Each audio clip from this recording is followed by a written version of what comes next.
Good morning students. मेरा नाम Dirgha Sharma, assistant teacher from UPS पी मर्ज। और आज हम फिर से आपके साथ में आ गए हैं साइंस के कुछ टॉपिक्स को डिस्कस करने के लिए। तो लास्ट टाइम हमने पढ़ा था कि रिप्रोडक्शन किस तरह से फॉर्मेशंस होती हैं, किस तरह ये सेक्सुअल एंड बायसेक्सुअल रिप्रोडक्शन होता है। तो आज हम उसी के नेक्स्ट टॉपिक हम पढ़ने वाले हैं, जो कि आप लोगों की एज में आपको समझना बहुत ज़रूरी है। दैट इज़ एडोलेसेंस पीरियड, यानी कि किशोरावस्था।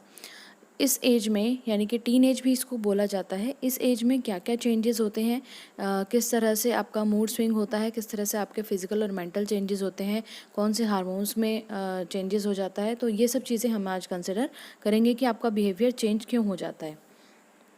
इस एज को एक्चुअली जो साइंटिस्ट लोगों ने या रिसर्चर्स ने जो रिसर्च की हैं, उसके अकॉर्डिंग कहा गया है कि इसे तूफ़ान का काल कहा जाता है।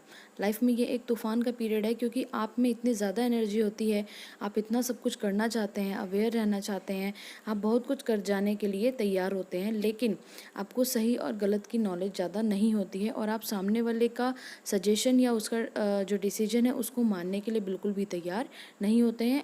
तो इस एज में व्यक्ति को लगता है कि मैं ही सबसे श्रेष्ठ हूँ, मैं ही सबसे अच्छा हूँ। तो चलिए आज हम बात करते हैं कि हमें किस तरह से इस एज को जस्टिफाई करना चाहिए। सो एडोलेसेंस पीरियड बेसिकली है टीन एज, यानी 13 to 19 की एज। वैसे इसे हम 11 साल से लेके और 20 साल तक की एज का हम मान लेते हैं। The period of life when such type of changes occurs in the body due to which reproductive maturity occurs is called adolescence. यानी कि लाइफ का वो पीरियड जहाँ पर कुछ चेंजेस होते हैं, अकर्स इन द बॉडी, यानी कि आपके शरीर में जो चेंजेस हो जाते हैं, ड्यू टू विच, जिनकी वजह से रिप्रोडक्टिव मैच्योरिटी आनी स्टार्ट हो जाती है, दैट इज़ कॉल्ड एडोलेसेंस या किशोरावस्था। Now we will see the physical changes in adolescence period. Girls adolescence starts before 1 to 2 years। जैसा मैंने अभी आपसे बात की कि एडोलेसेंस पीरियड बेसिकली है 13 to 20, लेकिन गर्ल्स में ये बिफोर 2 years भी माना जाता है, उनकी मेच्योरिटी लेवल थोड़ा पहले आ जाता है, तो दैट इज़ 11 to 19। ओके, तो इसके अलावा आपकी जो लेंथ है वो बढ़नी स्टार्ट हो जाती है। Length of bones grow very fast, आपकी बोन्स में डेवलपमेंट होना स्टार्ट हो जाता है। कई बार आपने देखा होगा अचानक से कुछ बच्चे लंबा होना शुरू हो जाते हैं, उनमें डेवलपमेंट्स होने स्टार्ट हो जाते हैं इस एज में। तो आपकी हाइट अगर छोटी है तो वो आप अपनी जो मेच्योरिटी हाइट है उसको गेन करना स्टार्ट कर देते हैं। मैक्सिमम लेंथ जो है एक बच्चे की वो 18 ईयर्स तक आनी स्टार्ट हो जाती है। और इसमें कोई ऐसा इशू नहीं होता कि कौन छोटा है कौन बड़ा है। ये आपके जेनेटिक ऑर्डर पर भी डिपेंड करता है और आप क्या खाते हैं, वो बैलेंस डाइट पे भी डिपेंड आपका करता है। तो इसमें एक दूसरे को चिढ़ाने जैसी स्थिति नहीं रहती है कि तू मेरे से छोटा है या तू मेरे से लंबा है। वो डिपेंड करता है कि आपके जेनेटिक ऑर्डर्स क्या हैं। उसके अलावा वो आप किस परिवेश में हैं। अगर आप स्पोर्ट्स खेलते हैं तो आपका ग्रोथ जल्दी होगा। तो बहुत सारी चीज़ें इफ़ेक्ट करती हैं आपकी हाइट को, और 18 ईयर्स के होते होते आप अपनी जो मैक्सिमम हाइट है उसको गेन कर लेते हैं। कुछ ही लोग होते हैं, बहुत एक्सेप्शनल केस होते हैं, जिनकी हाइट उसके बाद में बढ़ती है। Now we will see the next point is reproductive organs. देखिए, रिप्रोडक्टिव ऑर्गन्स के बारे में मैंने आपसे कल बात की थी कि फीमेल्स में ओवम बनने स्टार्ट होते हैं और मेल में स्पर्म। तो ये जो दोनों फॉर्मेशंस हैं ये एडोलेसेंस पीरियड में स्टार्ट होने लगते हैं। इसके अलावा मेंटल और इमोशनल डेवलपमेंट क्या होता है, कई बार बच्चे बहुत अकेला अकेला सा फील करते हैं, इमोशनली एक साइड में एक कमरे में बंद होकर बैठ जाते हैं, ना खाना खाना है ना कुछ करना है। तो मतलब दुनिया से कटने वाली स्थिति उनकी हो जाती है। केवल अपने फ्रेंड्स ग्रुप्स अच्छे लगते हैं या सोशल मीडिया अच्छा लगता है आजकल बच्चों को। तो ये जो आपका मूड स्विंग्स हैं ये होने आपके बिहेवियर में शुरू हो जाएंगे। कुछ बच्चे इसलिए भी परेशान हो जाते हैं कि पता नहीं क्यों मेरे साथ में ऐसा हो रहा है, मेरा कहीं मन नहीं लग रहा। तो वो आपके हार्मोन्स के चेंजेस की वजह से हो रहा है, उसमें आपकी कोई गलती नहीं है। और एक टाइम पीरियड के बाद में आप उस मेच्योरिटी में से अगर पॉजिटिवली निकलते हैं, अपने बड़ों की राय लेके निकलते हैं, तो आप डेफिनेटली एक बहुत अच्छे इंसान बन सकते हैं। तो हम देख लेते हैं कि यहाँ पे क्या क्या चेंजेस होते हैं। आप अवेयर रहते हैं हर चीज़ से, अवेयरनेस आपको रहती है कि दुनिया में क्या क्या चल रहा है, आपके आसपास लोगों के साथ क्या हो रहा है, या आपके सोशल मीडिया पे क्या हो रहा है, किसने मेल भेज दिया था किसको, किसने मैसेज कर दिया था किसको, किसने वीडियो कॉन्फ्रेंसिंग की थी, किसने वीडियो कॉल की थी, ये सब मालूम होता है आजकल बच्चों को। तो आप बहुत अवेयर रहना चाहते हैं अपने आसपास की चीज़ों के बारे में। नेक्स्ट पॉइंट है रिफ्लेक्टिव, यानी कि आप किसी भी चीज़ के लिए एकदम से रिफ्लेक्ट करते हैं। यानी आपको अगर किसी ने डांट दिया तो आप 2 मिनट के लिए भी शांति से सोचेंगे नहीं कि इसने मेरे भले के लिए डांटा है या गुस्से में डांटा है या क्या रीज़न है। आप रीज़न तक नहीं जाते हैं और इस एज में आप एकदम से उसको रिफ्लेक्ट करते हैं कि मैं भी प्रत्युत्तर देना जानता हूँ। अब सेंसिटिव भी बहुत होते हैं, इमोशनल भी बहुत होते हैं इस सिचुएशन में।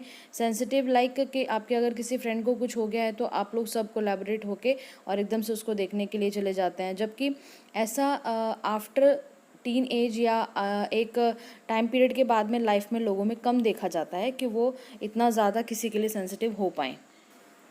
नेक्स्ट आपका पॉइंट है इमोशनल, और इमोशनल बहुत होते हैं इस वक्त में बच्चे कि उनको ज़रा सा किसी ने कुछ डांट दिया तो उस टाइम तो उन्होंने प्रत्युत्तर दे दिया, लेकिन वहाँ से उनका इमोशन ये जाग जाता है कि ये व्यक्ति या ये जो मेरा फैमिली कैंडिडेट है ये मुझे सपोर्ट नहीं करता है।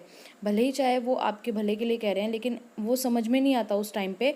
आपको ये लगेगा कि ये मेरे को ये काम करने नहीं दे रहा, लेट नाइट बाहर जाने नहीं दे रहा, मुझे ऐसी ड्रेसेस पहनने नहीं दे रहे। तो हर चीज़ के लिए आपको जैसे फोर्स करते हैं, रोकते हैं आपको कि आप ये काम मत करो, आपके लिए बेटर नहीं है, या ऐसा मत करो वैसा मत करो। तो हर चीज़ पे अगर कोई टोक रहा है तो आपको वो इमोशनली बहुत हर्ट हो रहा है। ऐसी सिचुएशंस उस टाइम पे लगती हैं, लेकिन आप ध्यान रखें कि सामने वाला जो कह रहा है, बस एक आदत को ध्यान रखें इस टाइम पे कि सामने जो आपको बड़ा आपका कुछ समझा रहा है वो आपके किसी भले के लिए समझा रहा है, ठीक है ना। तो वो आपका बुरा नहीं चाहते हैं, बस आप अच्छे बने, वो इसी के लिए आपको सपोर्ट कर रहे हैं। इसके बाद है independent decision making and interest in social work. Independent होना आपको बहुत अच्छा लगता है, बिकॉज पहले क्या है, जो टीन एज से पहले की एज है आपकी 10-11 ईयर्स वाली जो एज होती है, उसमें मम्मा आपका पूरा काम करती रहती है ना। मम्मा है या आपके जो Elder brother and sister siblings हैं वो सब आपका काम करते रहते हैं। बट इस एज में आने के बाद में आपको लगता है कि मुझे पता है मुझे कब क्या खाना है, तो आप मुझे बार बार क्यों टोकती हैं कि मेरे को ये मम्मा एक मतलब ये खा लीजिए या वो खा लीजिए। मेरे को पता है मुझे कब ट्यूशन जाना है तो मैं चला जाऊँगा अपने हिसाब से, या मुझे कब नहाना है मुझे पता है, तो मैं इंडिपेंडेंट होना चाहता हूँ। मेरे को बार बार मत बताओ कि मेरे को क्या करना है। इस टाइप की कुछ फीलिंग्स बच्चों के अंदर आ जाती हैं। सेकंड, कहीं जाने का डिसीजन अगर लेना है तो मैं अपने फ्रेंड्स के साथ में लूँगा, आपके साथ नहीं। मैं अपने आप से अपने कलीग्स के साथ में बैठ के वो डिसीजन ले सकता हूँ, मेरे में इतनी कैपेबिलिटी है। मतलब आप अपने आप को मैच्योर फील करते हैं, लेकिन एक्चुअली आप उस फेज़ से निकल रहे होते हैं जहाँ से आपको गलतियाँ हो सकती हैं आपसे और आपको उनसे सीखना है। तो उनकी एडवाइस लेना कोई बुरी बात नहीं है, आप उनसे सीख सकते हैं, आपसे बड़े हैं, वो इस फेज़ से निकले हुए हैं, है ना। इसके बाद interest in social work. Social work में आजकल बच्चे बहुत, आजकल क्या पहले भी इस एज में सोशल वर्क में बहुत ज़्यादा इन्वॉल्वेंस उनकी दिखाई देती है। जैसे कि कहीं पे धरना देना है, कहीं पे कैंडल मार्च करना है। अच्छी चीज़ें हैं, अवेयर होना चाहिए, सोसाइटी के लिए खड़ा होना चाहिए, बट लेकिन आप ऑन द अदर हैंड ये भी देखिए कि आप क्या कर रहे हैं, आपका उसका स्टैंड कितना मजबूत है। ऐसा ना करें कि आपको उसके बारे में पता ही कुछ नहीं है और आप लाठी डंडे खाने के लिए वहाँ पे आंदोलन में पहुँच चुके हैं। तो आप उसके बारे में अवेयर रहें अच्छे से, केवल फ्रेंड्स के साथ ना जाएं। मेरी राय यही रहेगी कि अगर आपको ऐसा कुछ करना है तो आप इस बारे में चर्चा एक बार अपने पेरेंट्स से, अपने एल्डर्स से ज़रूर करें। ये सबसे अच्छा तरीका होता है आपके किसी भी डिसीजन को उसके बेनिफिट्स और उसके डीमेरिट्स दोनों चीज़ें बताने के लिए कि उसके एडवांटेजेस क्या मिलेंगे आपको, आपको वहाँ क्या क्या करना पड़ सकता है, आपको वहाँ की सिचुएशंस कैसे मिलेंगी, एटमॉस्फेयर क्या होगा, क्या हो सकता है, क्या लीगल है, क्या इनलीगल है। ये सारी चीज़ों के बारे में आप उनसे डिस्कस कर सकते हैं and then finally take your decision and do better in your life. Now we will discuss the physical structure. तो फिजिकल स्ट्रक्चर में chest of boys and pelvic bone of girls ये जो है इंक्रीज़ कर जाती है। चलिए यहाँ पर हम देख लेते हैं। ये जो आपको स्केलेटन दिखाई दे रहा है, ह्यूमन स्केलेटन, इसमें शोल्डर बोन जो है, आप सभी की जो शोल्डर बोन है, ये बॉयज़ में ये जो शोल्डर बोन है ये इंक्रीज़ होना स्टार्ट हो जाती है। उनका जो चेस्ट साइज़ है वो भी इंक्रीज़ होना, यहाँ के रिब्स जो हैं ये भी इंक्रीज़ होना स्टार्ट हो जाते हैं, थोड़ा सा ब्रॉड फील करते हैं वो लोग, ठीक है। तो इसके अलावा on the other hand girls में पेल्विक बोन इंक्रीज़ होना स्टार्ट हो जाती है। ऊपर से आप देख रहे हैं मेरुदंड, यानी कि आपका जो रीढ़ की हड्डी है वो आ रही है, अटैच हो रही है यहाँ पे, और उसके बाद में लेग्स की फीमर अटैच हो रही है। तो ये जो पेल्विक बोन है ये इंक्रीज़ होना स्टार्ट हो जाती है। नेक्स्ट पॉइंट है चेंज इन वॉइस। तो वॉइस बॉक्स होता है हमारा लिरिंग्स, और ये साइज़ में इंक्रीज़ हो जाता है एक आउटग्रोथ की तरह। कई बार मेल्स में ये दिखाई देने लगता है। इसे एडम्स एप्पल भी बोला जाता है।